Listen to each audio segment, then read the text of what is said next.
Kojadoi memang terisolir. Butuh waktu 2 jam untuk bisa sampai di pulau ini dari kota Maumere. Desa yang pernah tenggelam akibat tsunami ini kini mulai bangkit dan menata kembali kehidupan mereka satu persatu. Rumah-rumah kini sudah kembali kokoh berdiri meskipun seadanya.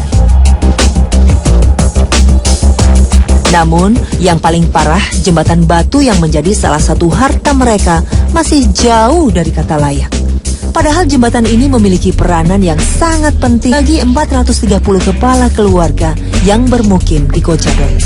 Wajar saja seluruh kebutuhan mereka terletak di ujung pulau sana dan untuk menggapainya membutuhkan perjuangan. Pagi dan sore tanpa mengenal waktu, warga Kojadoi bahu-membahu memperbaiki jembatan ini. Hanya dengan mengandalkan kacamata renang, para pria bertugas mencari batu karang yang telah tercerai dari tumpukan dan membawanya kembali ke permukaan. Sedangkan wanita bertugas menata kembali batu-batu hingga tetap memiliki tinggi 4 meter dan tak kalah dari laut. Papa Undu, mantan kepala desa yang tahu persis sejarah Kojadoi, juga turut menjadi bagian kesibukan ini. Usia senja tak menghalangi semangatnya bersama-sama warga mempertahankan harta yang dimiliki. Pak, mau nanya, ini jembatan ini dulu waktu zaman Papa masih jadi kepala desa di sini. Iya. Itu gimana ceritanya bisa sampai membuat jembatan ini? Itu waktu itu saya ada minta bantuan sama pemerintah daerah untuk operasi hama babi di sini. Bantuan dari angkatan untuk datang tembak babi hutan. Babi hutan. Tapi karena tidak berhasil, akhirnya mereka sarankan kepada saya kalau bisa kami mengurus ini, apakah kami bisa bantu Bapak kita buat jalan ini ke sana. Saya bilang bisa, yang penting Bapak bantu saya. Nah, itulah akhirnya terjadi pada waktu itu saya bersama mereka runding. Akhirnya kemudian kita sepakat untuk buat ini jalan. Itu kapan, Papa? Itu tahun 1979. Ya. Butuh waktu berapa lama untuk selesai? Itu yang jelasnya pada waktu itu tidak sampai 1 bulan. Tidak sampai 1 bulan.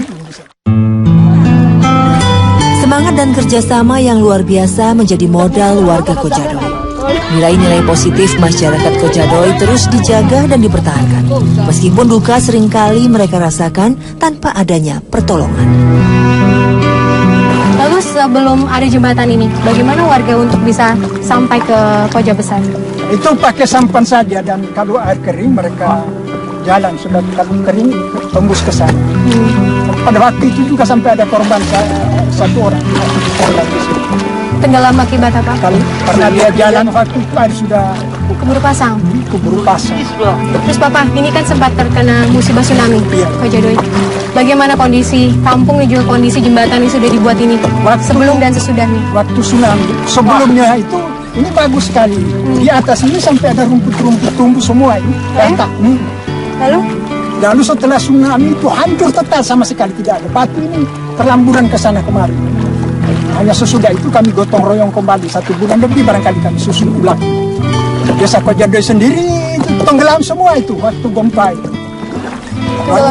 Baru sekarang ini yang jalan-jalan itu kita perbaiki, tapi sebelumnya itu air laut semua itu. 33 tahun sudah mereka menanti dan berharap ada dukungan dari pemerintah untuk membantu membangun jembatan yang tak membahayakan nyawa mereka. Belum ada rencana untuk dibikin permanen gitu, untuk dibikin lebih aman, lebih nyaman? Nah, sesudah itu memang ada juga dari rencana kami untuk ini, tapi karena kita tidak ada biaya semuanya, sampai sekarang tidak bisa. Bantuan tidak ada? Tidak ada. Sudah berulang-ulang juga kita usulkan untuk perbaikan. Tahun 83, 84 tadi.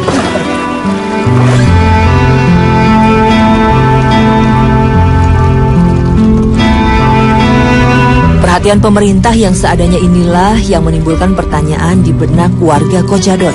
Apakah benar mereka terisolir atau sengaja diisolirkan?